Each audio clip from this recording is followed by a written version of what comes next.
Hi friends, నేను మీ స్వామి రచ. అందరికీ మహాశివరాత్రి శుభాకాంక్షలు.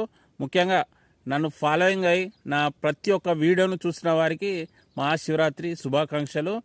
అయితే ఉపవాసం ఉన్నవారు మాత్రం జాగ్రత్త వహించాలి. ఎందుకంటే కొంతమందికి బీపీ, షుగరు, హెల్త్ ప్రాబ్లం, ఫీవర్తోని ఇబ్బంది పడేవారైతే ఉపవాసం అయితే ఉండొద్దు, ఫాస్టింగ్లు అయితే ఉండొద్దు.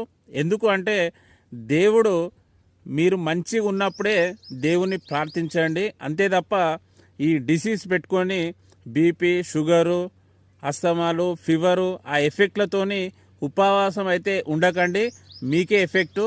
అయితే మీరు దేవుని పైన అంత భక్తి, అంత దృష్టి ఉంది అనుకుంటే ఉపవాసం ఉండనవసరం లేదు.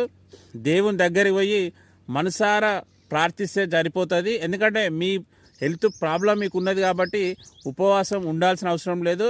మనసారా భక్తి ఉండి దేవుణ్ణి ప్రార్థించుకుంటే అదే మీకు చాలు.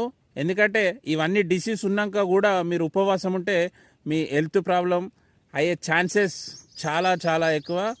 Okay friends, bye.